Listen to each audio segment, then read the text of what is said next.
the project by first selecting a brief, which was, oops, the projector on the right, so we slide back one slide, please. Another one.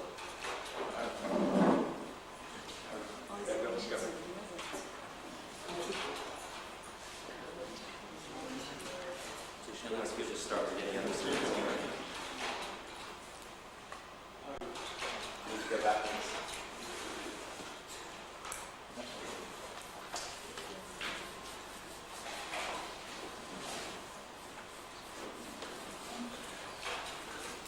There we go.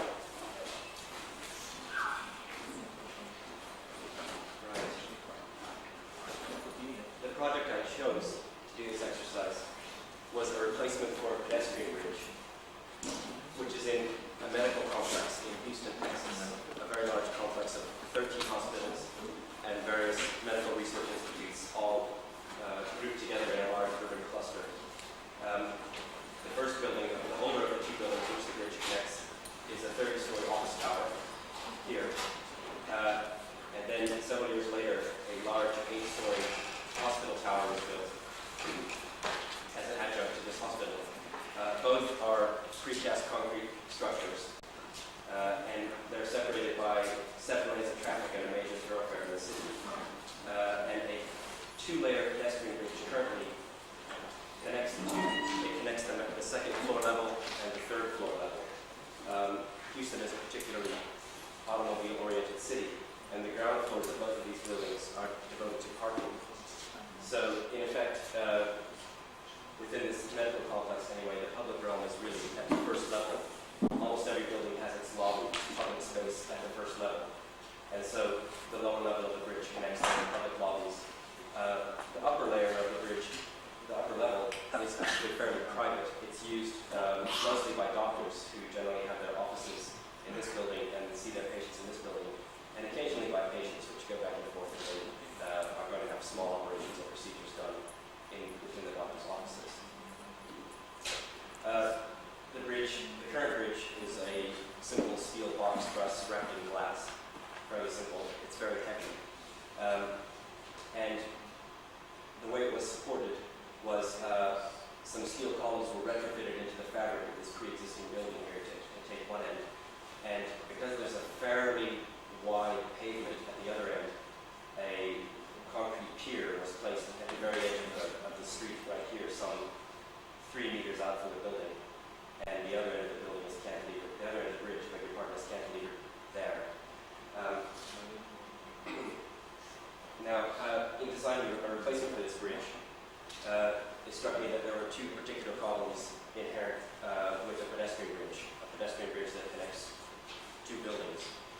One is that both buildings move independently, particularly in a high-rise such as this one. You're going to have different wind forces and different loadings on them, and the bridge is going to have to be able to take that movement. And the other problem is that the way the bridge itself is usually fairly substantial, and the buildings being pre-existing were never designed to take that load. And so other measures have to be taken, as I just explained. Elaborate measures were taken to retrofit columns into the fabric of this building, and a separate pier was established only just to support this small bridge at this end. It struck me that it would be a good idea to launch a search for a new bridge form which could find a solution to both of those problems. Given that this is in a medical complex, what I decided to do was to use the field of medical technology, which is fairly advanced and fairly sophisticated, as a source field, if you were, for new technologies and new ideas to come up with a bridge form which would find a solution to these problems. So the investigation started in 2 prongs, really. I began looking both at different types of bridges. There is a certain vocabulary of bridge types and means of spanning from point A to point B. And I was looking at them not only for their structural solutions, but also for their architectural forms and what we might be able to learn from those. Bridges which use anthropomorphic forms as structural solutions. Bridges which span a chasm in a single leap, often very graceful. Bridges which can have multiple and scaled hierarchies. Bridges which have a clear separation between tension and compression elements and express things like weight and lightness. Bridges which are clearly composed of several different elements in an assembly versus bridges which are just one monolithic element. And I began thinking about these at the same time in which I was immersed in medical libraries looking at various procedures. Oops. I need to go again on the left. Various medical procedures and technologies. Given that we were in the medical center. And in that I discovered one other bridge form which I thought was worth looking at. This particular bridge is the Sproenbrück. It's in Lucerne, Switzerland, and it's a pedestrian bridge. The thing that's significant about that to me was that it was a bridge specifically scaled to the human body. And furthermore, on the interior gables of this bridge, there is a series of paintings called the Dance of Death. I apologize for this fairly unclear slide of one of these images. These are initiated by an artist named Hans Memling in the 16th century. But that again spoke to me about bridges scaled to the human form and bridges as a place of representation for the human body. So, armed with those thoughts and perplexities, I went on. Oh, thank you very much. Went on to begin looking at medical technology, and I quickly focused in on the fields of prosthetics and orthotics, which were particularly interesting to me. One, because they weren't dealing in the kind of microscopic realm which a lot of medicine deals with, molecular biology. They were in fact macroscopic. And another reason that they intrigued me was simply because of their roots. The prosthesis from the Greek roots, pros, to, and thesis, the act of placing, and particularly orthotics, which is the science of bracing. The roots of the words, the Greek roots, are orthos, which means straight, and staticos, which means to cause to stand. Most of these operations occur, most of these devices and operations take place with respect to the human spine.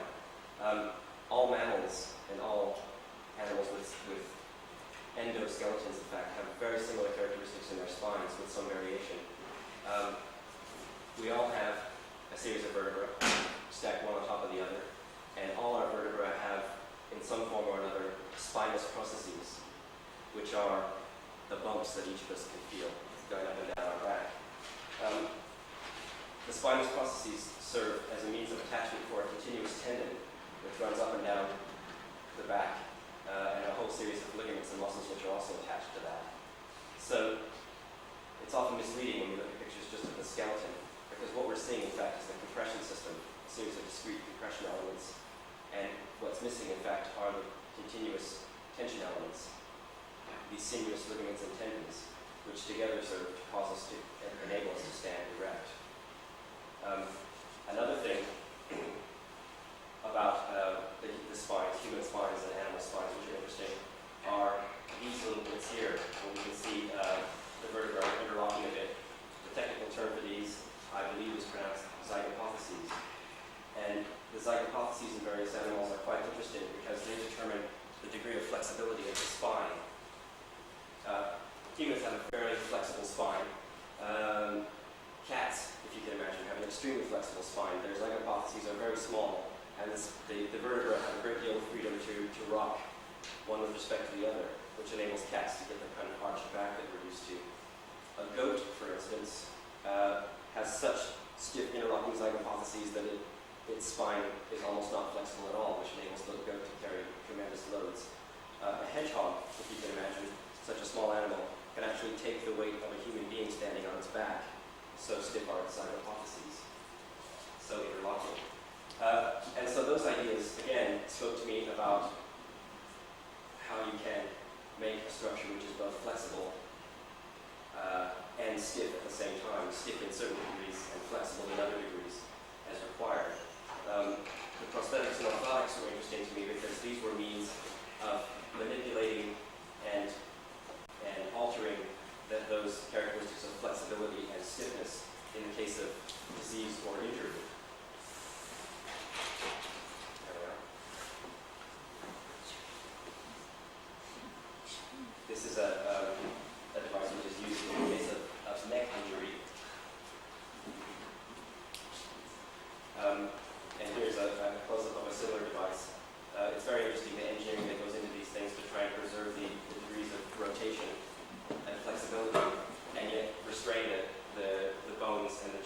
various degrees which they need to be restrained.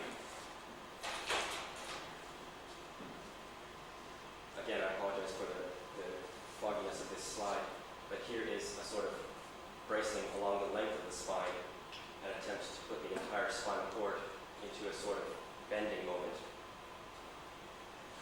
And this is a sort of device which was used again to place the spine in traction, which is just another way of saying, in fact, they were trying to place the entire spinal cord in tension, release the compression on the vertebra.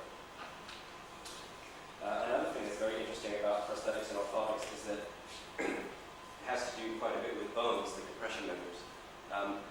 Bones in human beings and in animals will grow to assume their optimum form for whatever load is placed on them. They will actually add material where required or take it away depending on the load that's placed on them. And so in a way it's a kind of self-adjusting, optimizing mechanism within organisms, which I find very interesting.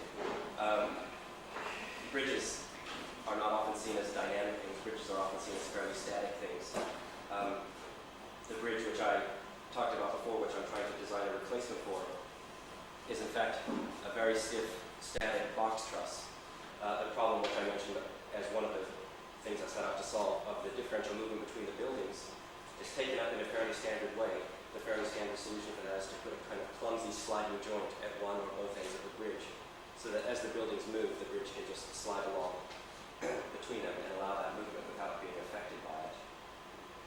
Which, as you can see from these ideas about prosthetics, is antithetical to the way the spine works. The spine is designed as a very flexible object. The spine, meaning the compression members, the vertebra, in concert with the tension members, the ligaments and tendons, works to stay in constant adjustment with the loads that are on it.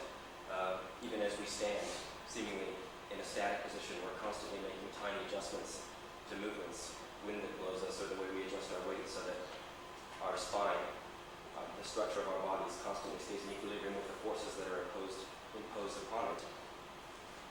Two other things that I thought were interesting and came into play in this synthesis, so I'll talk about them now, were these two interesting devices.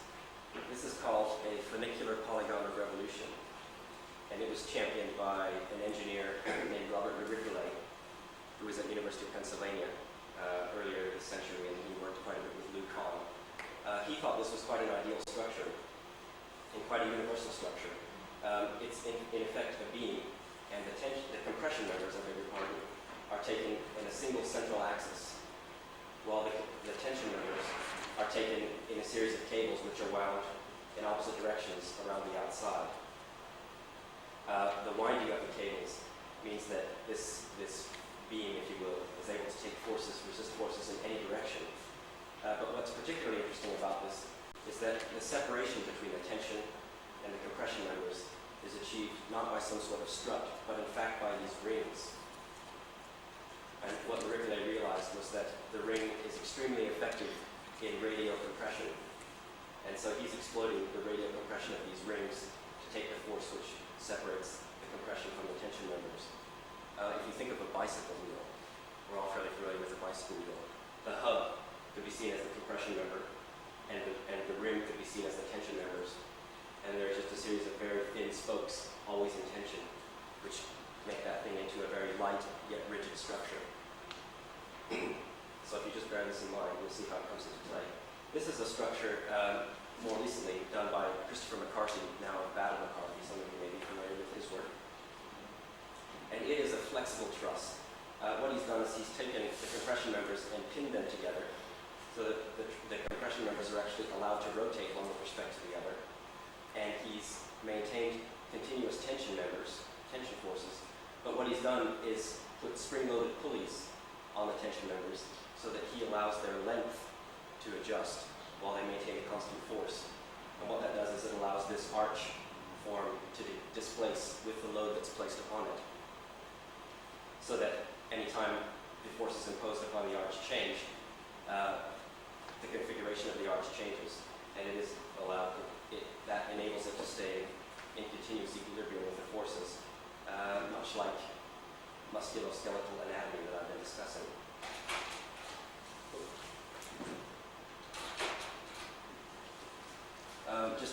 point of skeletons a little bit more here. I was looking at the difference between the skeletons, for example, of a bird and a buffalo. And I found this to be pretty illuminating and pretty interesting. If you look at the skeleton of the buffalo here, you see that it has some enormous spinous processes on it. And in fact, as it turns out, about 80% of the weight of the buffalo is taken over its front legs. And the way structurally that happens is that the massive weight of the head, the buffalo's head, which is cantilevered out here, is balanced with most of the weight of the viscera, of its guts, here on the other side of its legs. And the continuous tendon which runs along here is basically suspending those two weights over the high point of the highest spinous process. So, if you will, the buffalo is simply a double cantilever beam, which gives this characteristic moment diagram. Most of you, I think, must be familiar with what a moment diagram is. It's a diagram of the bending forces. So you get maximum bending forces at the point of support here, and they're resolved, gradually diminishing over to each side. In contrast to that, if we look at the bird, we see that the spinous processes are almost entirely absent. There are, in fact, almost no protuberances on the upper side of the spine there. And what's noticeable, what was particularly evident to me about the bird, is instead of these spinous processes, we have this enormous sternum here, this enormous breastbone. And what that suggested to me was that the bird, when it is standing like this, similar to the buffalo, is not a double cantilever at all, but in fact almost all of its mass is placed directly over its feet. So it has no need to support weight that's hanging out here or weight that's hanging out here. And it doesn't need those spinous processes. But what happens, in fact, when the bird takes off in flight, as all of you can imagine, is that the neck extends forward, the feet extend backwards, and the weight of the bird is taken not on the feet, but by the wings up here.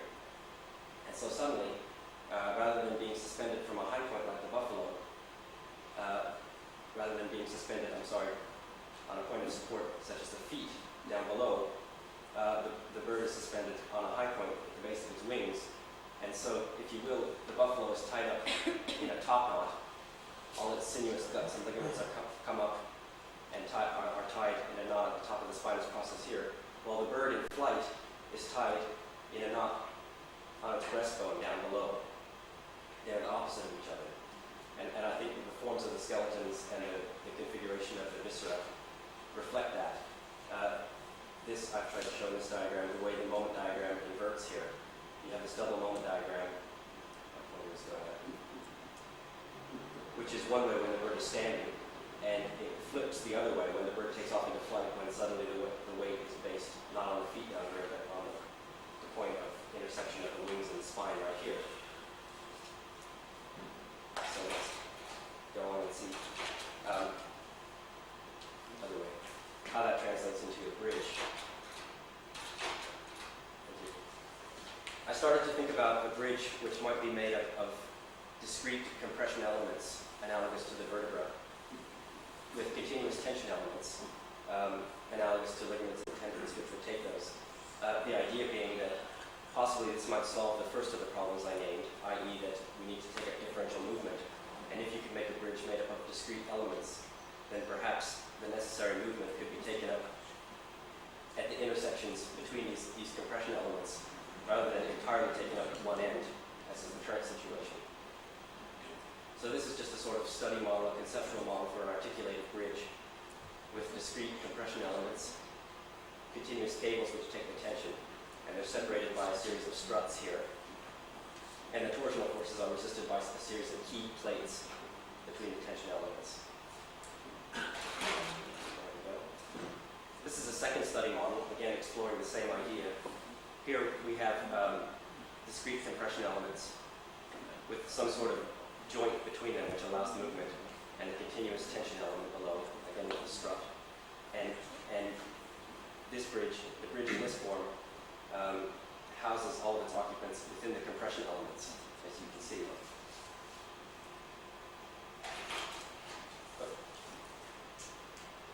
A third study model, going on from those similar ideas, this represents a few advances in that idea. First of all, the compression elements which were hollow elements in the previous two models have been compressed down to become plates with sort of ball and socket joints between them. The second major change in this one is that the cables, which were the continuous tension elements in the previous models, have been spread now to become a diaphragm. Remember, we're talking about a two-level bridge here, and the idea is to separate tension from compression and upper level from lower level. So if these compression elements can be compressed into plates to take the upper level of circulation, then perhaps the cables can be spread out into a diaphragm to take the lower level of circulation. Finally, this model shows an investigation into the separation of the bridge into two elements. Remember, the existing bridge doesn't span the entire distance. It has a separate pier, which takes the entire load of this end of the bridge some 3 meters out from the building. And so this model shows the bridge being divided into two separate simple spans, one from there to there, and another smaller one from there to there, which gives the simplest moment diagram, just a simple crescent shape, the maximum distance between tension and compression members in the middle. But this investigation, once we open up the question of putting a pier in there and intermediate support into this bridge, it starts opening up the question of how to support that, the various ways of spanning across 3 points. What we just saw was two simple spans, which we see here, a uniform load with just basically two bridges end to end here, and we get two simple moment diagrams. As opposed to the alternative solution, which is to have a continuous span going across 3 points, which makes a very different moment diagram, because with a uniform load across there, what we have is a bending moment here, which reaches a maximum in the middle, but it flips at the other end. What we have, in fact, is that much of the bridge at the end is being cantilevered. And ironically, we find with the structural analysis that the building at this end, the support, is in fact not holding that end of the bridge up, but in fact it's pushing it down. And this has very serious architectural implications for the bridge. If you think about the compression members for the moment being just straight across a series of discrete elements, and the tension members being held on the struts away from that in the configuration necessary, then we see that this is one thing spatially, and this becomes a very different thing spatially. And these models are trying to reflect that here, although they're not very clear.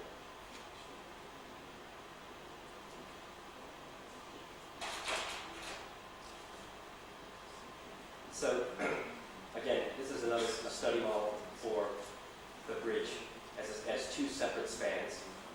A series of modules, which are the compression elements, which again take the upper level of circulation, and a continuous open deck as a tension member, which takes the lower level of circulation. Here is the intermediate support, which I'm talking about, which instead of a simple concrete pier, becomes an access point from the street to both the upper and the lower levels of the bridge, so that the bridge becomes less of a completely private piece of property and more of a kind of public element on the street. Remember, we have 7 lanes of traffic right across here, and it's more of an overpass. And this is a sketch, a conceptual sketch of the kind of system we're beginning to think about, where we have compression modules here, and some sort of platform here, which is continuous, which takes the tension elements. And this joint, which in the models we represented as ball and socket joints, or some sort of joint allowing movement, which has to allow this kind of discrete movement analogous to the vertebra, which I'm talking about. And here's another alternative. For a continuous spanning bridge, we see the same sort of compression modules up here at the upper level, and we also see a kind of continuous deck on the lower level. But if you remember back to the Robert Lericolet structure, the funicular polygon of revolution, which I discussed, instead of the struts separating the compression from the tension elements, we've gone to a series of rings here. And from the rings we stretch spokes in various radial configurations as necessary structurally to maintain the separation between the tension and compression members. This allows a substantial reduction in the weight of the overall structure. Like a bicycle wheel, these rings with spokes can be made very light and can be made to resolve the same forces as the struts at a fraction of the weight. And this goes a long ways towards resolving the second problem, the second inherent problem of the pedestrian bridge, which was making a very, very light structure that could be taken on the weight of the pre-existing buildings themselves without having to retrofit a bunch of extra superstructure.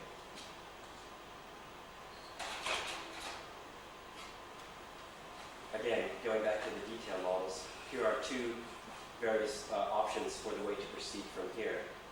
In this first model, we still are using the strut system to separate the compression elements from the tension elements. Similar to one of the study models we've seen, the compression elements have been squeezed out into plates, and you can see a kind of hinge or pin connection here, which allows the movement necessary. One disadvantage of that is that not only do we have movement this way in the bridge, but we also have, because of wind loading forces, some lateral movement, and the bridge has to be able to account for that. We have a continuous diaphragm element down here for the lower level of circulation, which again takes the tension. And because this bridge is dynamic, because it's moving, that again poses a problem of enclosure. The upper level, because it's used by doctors, and particularly because it's used by patients, must be enclosed. It's probably acceptable, and in fact the occupiers decided it would be acceptable to leave the lower level, which is more public, open. So the enclosure of the upper level becomes a factor.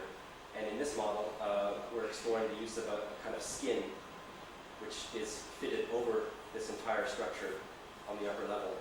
But what that means is, similar to our bodies, the skin would have to be able to move with respect to the struts. These struts, or skeletal bones, would have to be able to move somewhat, flex, and slide within the skin. And that poses some problems. Alternatively, we have here the compression module, which has a kind of flange fitted on the end of it. And inside this flange, there would be a gasket of a somewhat softer material. And the next compression element fitting onto it would fit inside that flange and rest against the compression, rest against the gasket, therefore giving a more universal motion in any direction that the two elements wanted to flex one with respect to the other, just by giving of this rather spongy gasket material. That motion would be enabled. We also see the ring solution being explored here, rather than the struts. And in this particular model, we're looking at a continuous spanning element, and this particular model is built for the portion of the bridge which is in fact cantilevering. If we think back to the moment diagrams, in the continuous spanning element, at one part of the bridge, the moment diagram inverted, and it switched from a simple span to a cantilever. What that means is that the compression element suddenly becomes on the bottom, and the tension element, reflected here in this cable, is above it.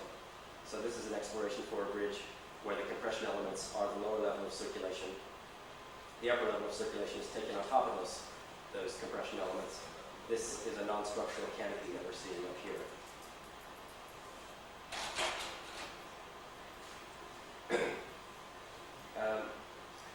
So this exploration went on and evolved into a development of this system, which I explained, with the softer gasket and a series of flanges, which then connect these elements together and allow, in the compression element, the kind of movement that's necessary. These flanges become very analogous to the intervertebral disc, the sort of soft, spongy material that's located in between each vertebra, which allows the kind of movement that our spines have. Here we see a study model for the entire bridge. The upper level then can be enclosed simply by the structure itself doing the enclosing. And the lower level remains this open deck, which I'll talk about in a minute. The upper level then is made of a series of structural floor plates, which then have a series of curved panels built up around them. And these curved panels would be made of a fiberglass composite, a matrix composite, which is very lightweight, very moldable, easily moldable, and because it's assembled in smaller pieces, it's very manageable, both for fabrication and for transport to the site. It's also a very nice material because it remains translucent. So doctors and patients traversing this upper level of the bridge during the day would see various elements of this web-like structure reflected onto the walls of the bridge. And at night, it would be lit up, and their silhouettes would be seen passing across the bridge from the outside. The curved panels are fitted together with a series of clear phenolic connectors, which both serve to allow slots of view for the occupants both down to the street and up to the top of the building. And also because they have some depth to them, which I'll show you in a minute, they act to stiffen these little tubes. What we're moving towards here is a series of small tubes, which you can see in the sketch, fitted together with these compression fittings. And one of the biggest problems of a tube in compression, as you all know, is buckling. If you put too much compression on it, the tube buckles. And one of the ways that you combat that is to give some depth to the tube wall. And so these phenolic connectors are serving to reduce the buckling modulus.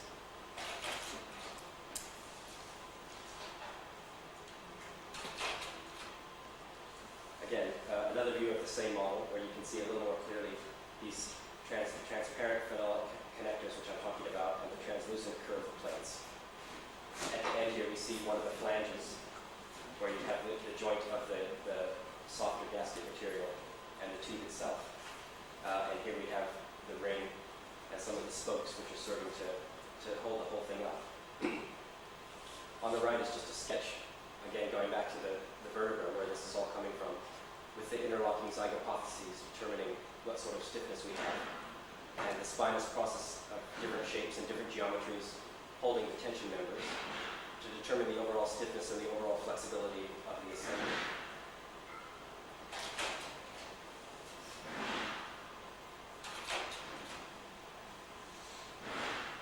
Again, not to belabor this point too much, but this enables you to see a bit more what I'm talking about. Sectional model of the entire bridge. There are two things that we can see here. First of all, the lower deck. I've talked quite a bit about how the upper deck is constructed. The lower deck has to be continuous. By the inherent nature of tensile forces versus compression forces, compression elements can be discrete. They can be separate because they're being pushed together. Tensile elements have to be continuous because tensile forces are continuously pulling apart. So that it's a simple matter of common sense. That's why masonry, bricks, concrete blocks are always compression elements. That's why cables are always tension elements because of the inherent nature, the inherent duality of those two kinds of forces. The lower level of the bridge has to serve as the tension element for the entire structure. Therefore, it's continuous. But it also has to serve as a deck, which enables people to walk on it. So it adopts a kind of boat-like construction, if you will. There's a sort of central keel, which is crossed at various intervals by perpendicular bulkheads. And then glass fiber cables are stretched both along the tops and along the bottoms of these bulkheads. And the lower level is then post-tensioned, which gives a slight overall curvature to the deck and enables it to take the live load of people crossing it. And then it's sewed in, if you will, to this ring structure with these spokes,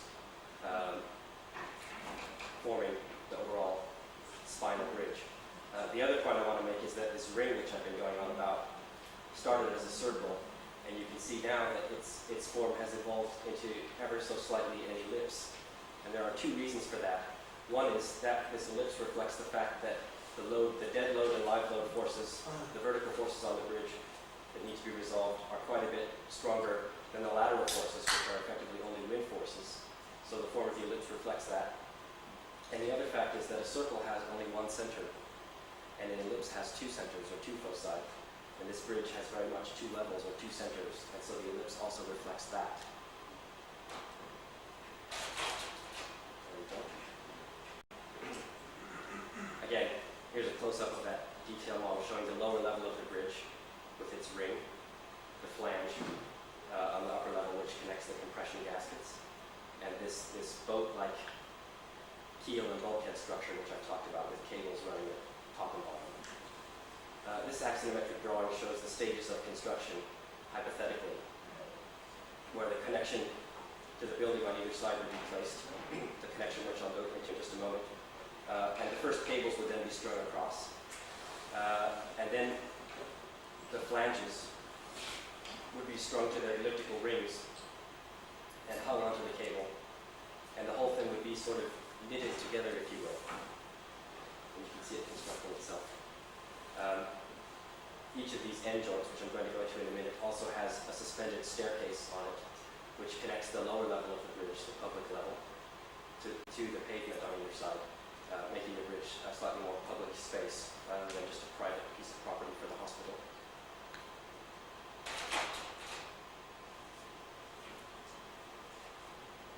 This is a drawing of the lower level of the bridge, showing the staircases which I talked about. We did a preliminary study at this point, preliminary weight calculation, and determined that the bridge would weigh something on the order of 88,000 kilograms, which is actually about 40% of the weight of the existing bridge, the steel box truss which I mentioned, which is wrapped in glass. And we talked with the engineers who had done, the structural engineers who had designed both of these buildings, they were both done by the same engineering firm, and determined that the structure, the precast concrete structure of the buildings could in fact carry that load under certain conditions. In a minute I'll go into what we did to meet those conditions. But given that that was the case, we decided to opt for simplicity, to get rid of the intermediate pile, which is the current solution, and allow the bridge to span between the two buildings in one single leap, as graceful and elegant as possible. And the other thing that the pile was doing, besides taking some of the load, was enabling a connection to the pavement for the bridge, making it slightly more public. And again, we got around that by introducing the staircases at either end. This is a structural analysis, just one of a series of structural analyses we did on the bridge using a finite element analysis program. And what it is half of the upper level of the bridge, these compression tubes, which I've described at length, are being shown here, 1, 2, 3, 4, 5 of them, and in fact, there are 10 of them. So this is the midpoint of the bridge, and the analysis is done only on half of it because it's assumed that there's a perfectly symmetrical condition. And the other half of the upper part of the bridge looks exactly like this part, flipped over that way. So we modeled it this way simply to use less space in the computer and make things more efficient. Given that this is the compression element of the bridge, we would expect to see all of these elements in compression, which in fact we do to some degree. Here towards the middle, the forces are very uniformly in compression, and it's only when we get towards the end, where we have the connection with the building, that we begin to see some non-uniformity in the forces. And that's probably to be expected given the slight bending moment which is imposed on the structure with its connection to the building. So I'll go into that. We did a whole series of these on the tension elements and on the bridge as a whole as well, but I'm not going to dwell on them too much. The connection to the building. We've already said that we have a bridge now which can span the gap in one single leap.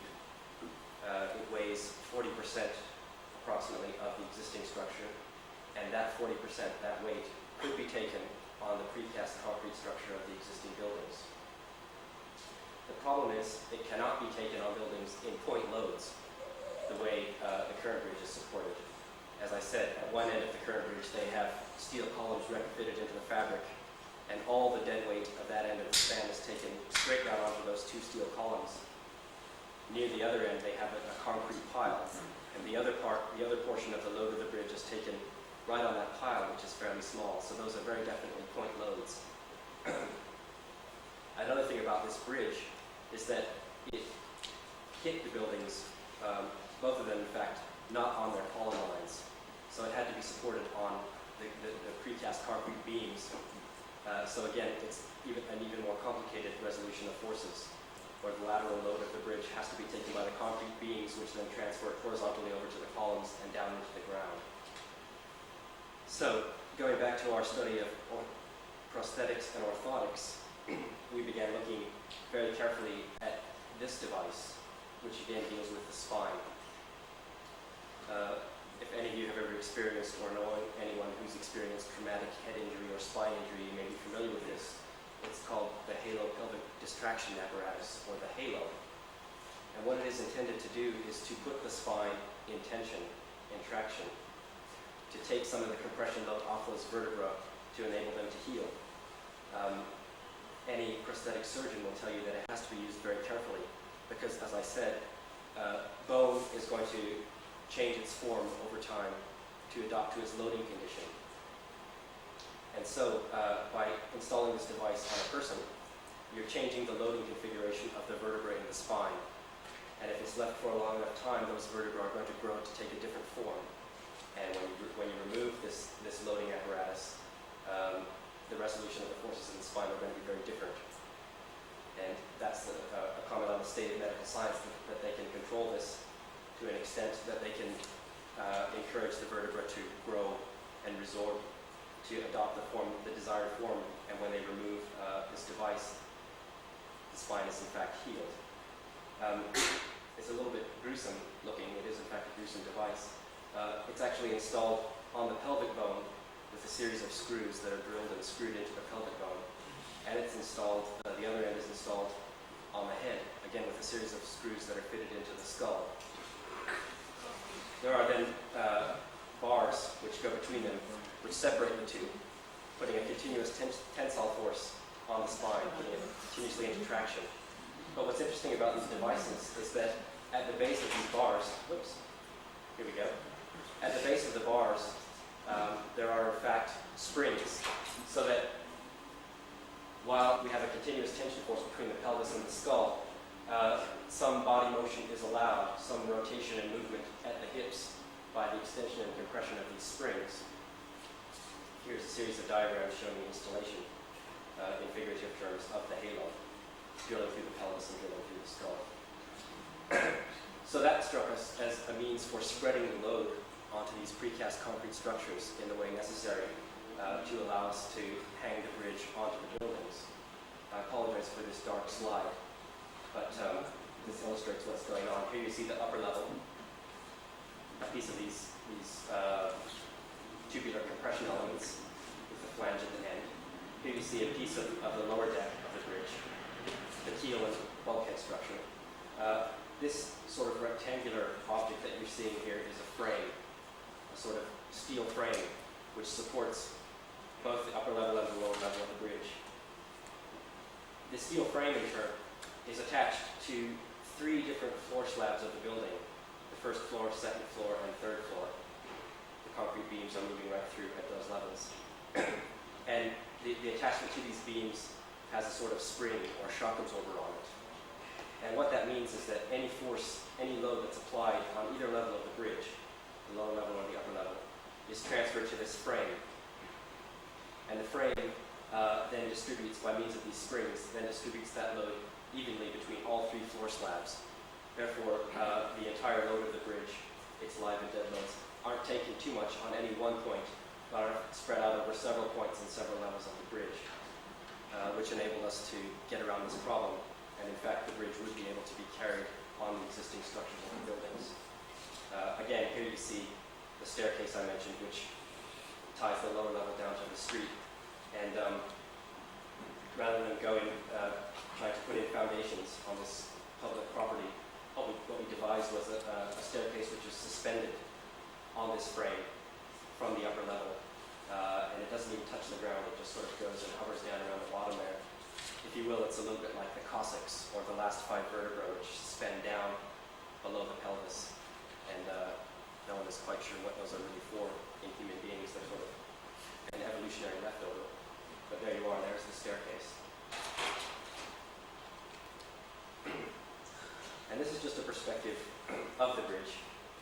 This is the lower building we're seeing here, the hospital tower coming out, and then it's cut off. But on over here on the other end, we have a 3rd-story office tower.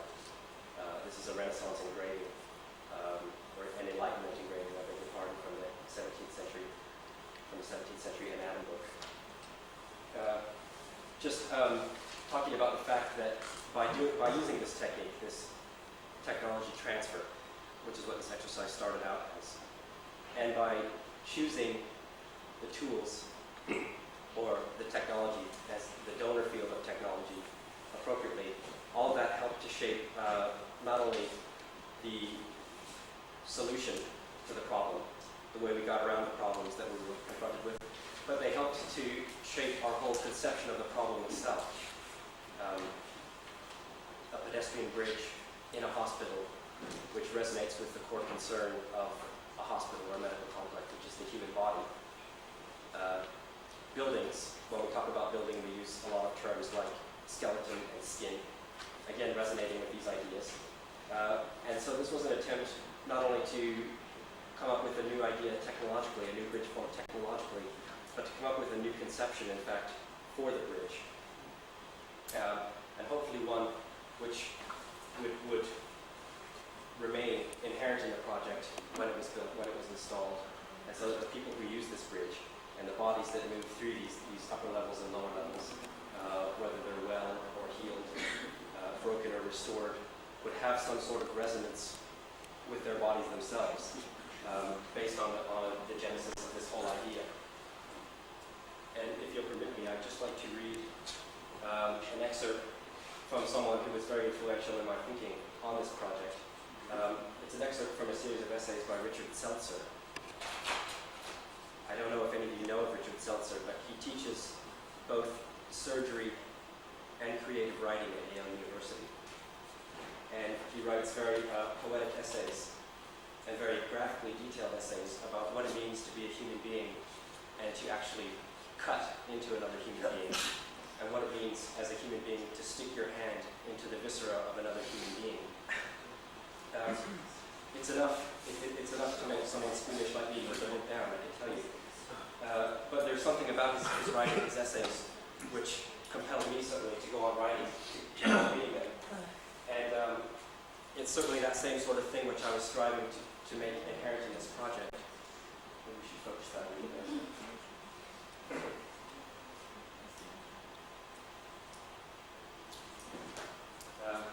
And furthermore, Richard Seltzer, being a specialist both in creative writing and in surgery, is a model for the kind of digressive thinking and synthesis, which is really the essence of this whole idea of technology transfer, which I started out to explore. So I show you the final side model of the bridge in its final form, and I'll read you this excerpt. Someone asked me why a surgeon would write. Why, when the shelves are already too full? They sag under the dead weight of books. To add a single adverb is to risk exceeding the strength of the boards. A surgeon should abstain. A surgeon whose fingers are more at home in the steamy bellies of the body than they are tapping the dry keys of a typewriter. A surgeon who feels the slow slide of intestines against the back of his hand and is no more alarmed than were a family of snakes taking their comfort from such indolent rubbing. A surgeon who palms the human heart as though it were some captured bird. Why should he write? Is it vanity that urges him? There is glory enough in the knife. Is it for money? One can make too much money. No, it is the search for some meaning in the ritual of surgery, which is at once murderous, painful, healing, and full of love. It is a devilish hard thing to transmit, to find even. Perhaps if one were to cut out a heart, a lobe of the liver, a single convolution of the brain, and paste it to a page, it would speak with more eloquence than all the words of Balzac. Such a piece would need no literary style, no massive erudition or history, but in its very shape and feel would tell all the frailty and strength, the despair and nobility of man. What? Publish a heart? A little piece of bone? Preposterous. Still, I fear that is what it may require to reveal the truth that lies hidden in the body. Thank you very much.